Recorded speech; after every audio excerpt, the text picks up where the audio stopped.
Assalamualaikum warahmatullahi wabarakatuh.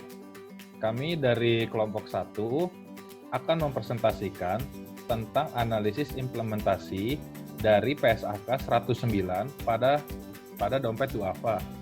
Anggota dalam kelompok ini yaitu ada Ahmad Rizal, saya sendiri. Yang kedua ada Muhammad Alif Fahriza, Nadifa Fikri Larasati, Salsabila Fiananda, Hanifah Febrianti. Ya, next. Identitas dompet duafa. Dimulai dari kepedulian Koran Republika terhadap masyarakat miskin, lahirlah dompet duafa Republika.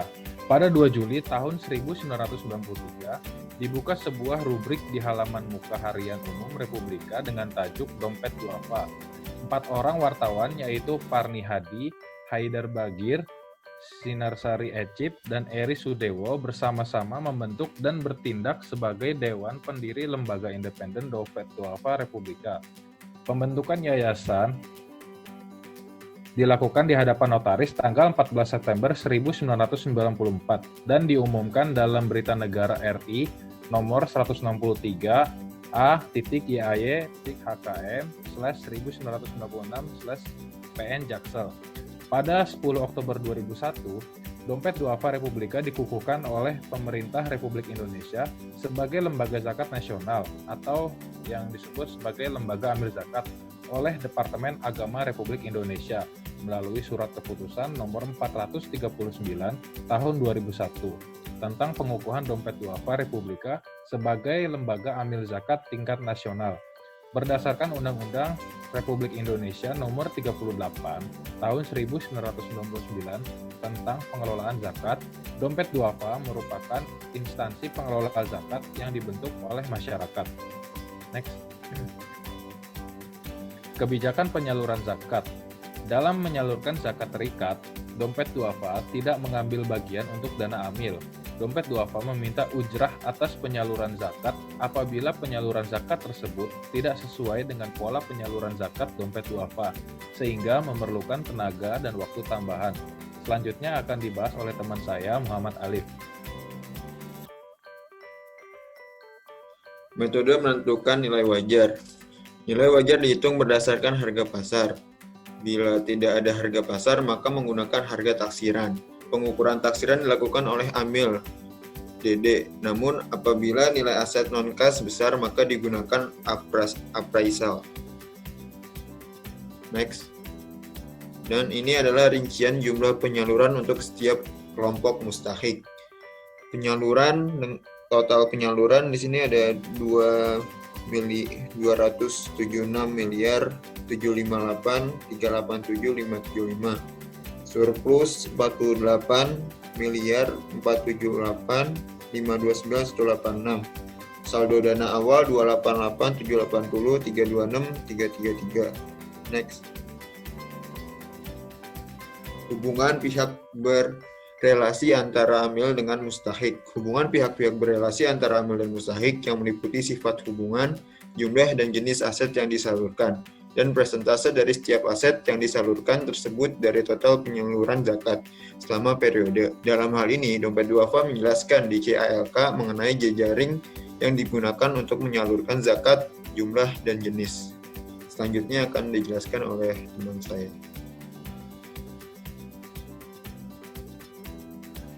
Selanjutnya ada pengakuan terkait dana non-halal, dana emil, dan kinerja amil. Nah, dana non-halal itu sendiri merupakan semua penerimaan dari kegiatan yang tidak sesuai dengan prinsip-prinsip syariah. Itu contohnya kayak penerimaan jasa girobang, terus pendapatan bunga, seperti itu. Nah, dalam Dompet Duafa sendiri, tidak ada pemasukan dari dana non-halal. Selanjutnya, untuk dana amil, itu dana amil merupakan dana yang menjadi bagian atas infak dan sedekah serta dana lain yang oleh pemberi diperuntukkan untuk amil.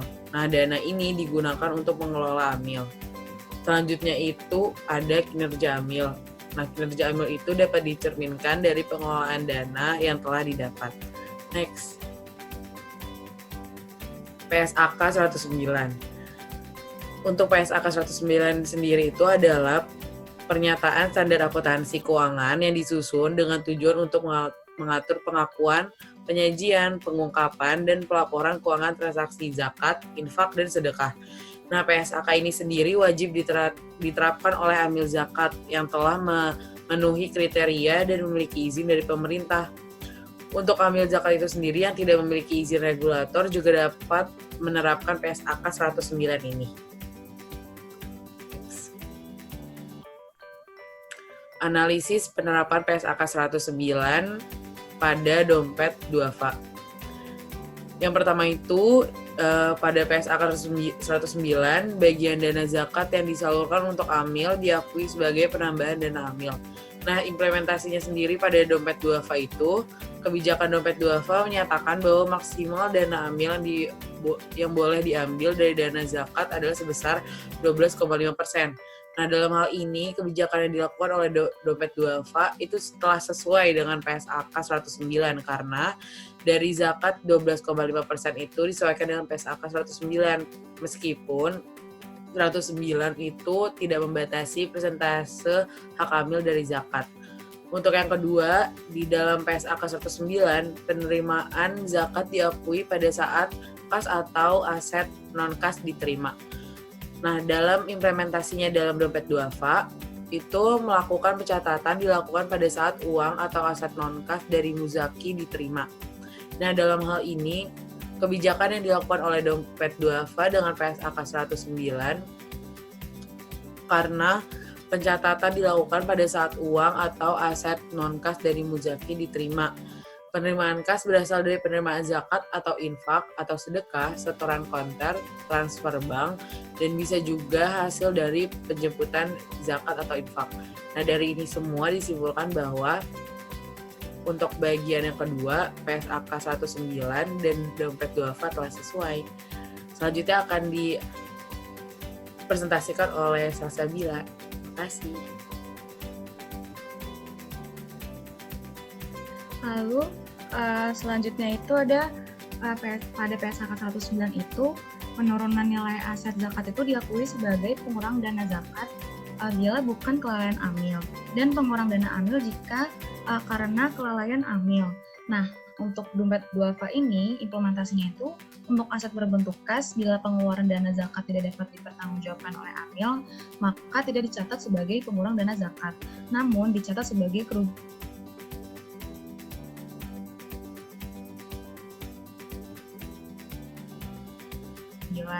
karena setiap akhir periode selalu dilakukan translasi persediaan mata uang asing apabila terdapat perbedaan kurs, maka selisih nilai tukar itu yang lebih itu dicatat sebagai penambah dana atau infak tersebut. Lalu di PSAK 109 ini juga terdapat kebijakan bahwa zakat itu yang disalurkan kepada mustahik jika sudah diterima oleh mustahik tersebut. Nah, zakat yang disalurkan melalui amilan itu belum dianggap sebagai penyaluran zakat sampai zakat itu diterima oleh mustahik. Nah, amilan itu tidak berhak untuk mengambil dana amil dari zakat, tapi boleh meminta kepada amil pertama. Nah, dalam implementasi pada dompet duafa ini, dompet duafa melakukan penyaluran zakat melalui cabang dari dompet duafa. Nah, cabang dari dompet duafa ini dianggap sebagai amil lain, sehingga cabang dompet duafa ini tidak boleh mengambil bagian dari dana zakat untuk biaya penyalurannya. Next.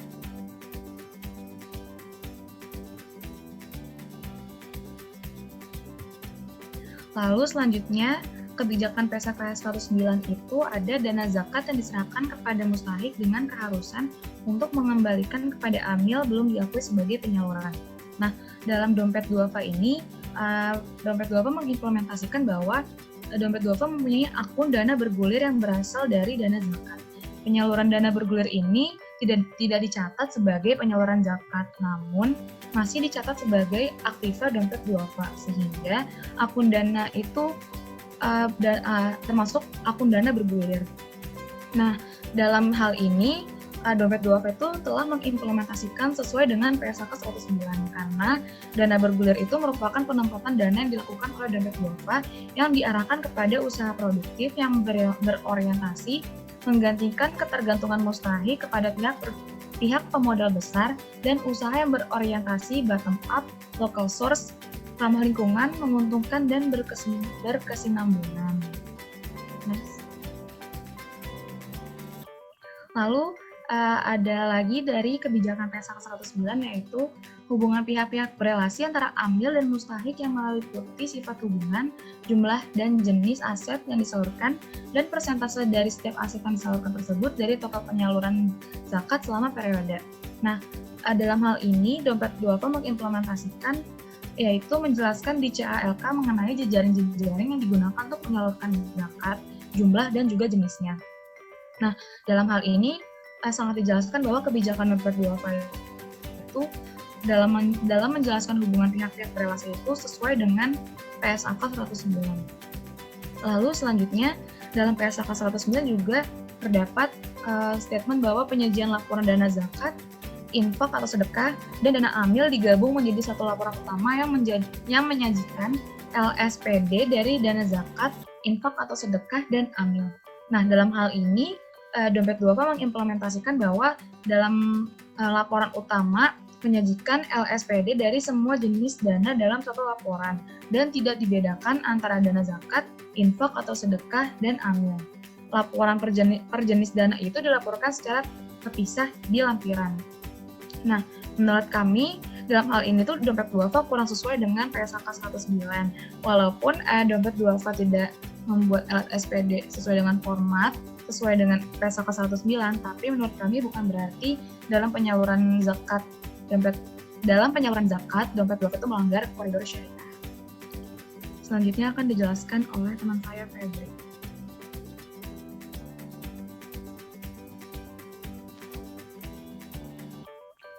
Ya, selanjutnya adalah perbandingan laporan keuangan Dompet Duafa dengan PSAK 109. PSAK 109, penentuan nilai wajar aset non-kas yang diterima menggunakan harga pasar. Jika tidak tersedia harga pasar, maka memakai penentuan harga pasar memakai SHK yang relevan. Implementasi Dompet Duafa telah sesuai dengan PSAK 109. Dengan kenyataannya yaitu nilai wajar dihitung berdasarkan harga pasar. Bila tidak ada harga pasar, maka menggunakan harga taksiran. Lalu yang kedua, PSAK 109, penggunaan aset diungkapkan dalam bentuk persentase terhadap seluruh penyaluran dana zakat. Implementasinya adalah Dompet Duafa telah sesuai dengan PSAK 109, karena dalam Dompet Duafa semua penjelasan penggunaan aset dapat ditemukan dalam laporan keuangan tahunan. Lalu kesimpulannya adalah, dalam pencatatan akuntansi dan pelaporan Dompet Duafa telah menerapkan aturan-aturan yang terdapat dalam PSAK 109 sejak tahun 2012. Dalam penyusunan laporan keuangan, Dompet Duafa juga sangat mengacu pada PSAK 109. Laporan keuangan Dompet Duafa diterbitkan bulanan dan tahunan. Laporan keuangan Dompet Duafa sudah sesuai dengan apa yang telah digariskan dalam PSAK 109. Namun, ada beberapa poin yang masih kurang sesuai dengan pengungkapan yang diisyaratkan dalam PSAK 109. Bila dilihat dari kepatuhan terhadap PSAK 109 masih perlu diperbaiki, terutama dalam pemakaian format laporan keuangan dan pengungkapannya. Terdapat beberapa hal yang diisyaratkan dalam PSAK 109 yang belum diungkapkan dalam laporan keuangan Dompet Duafa. Sekian presentasi dari kelompok kami, maaf apabila ada kesalahan. Terima kasih.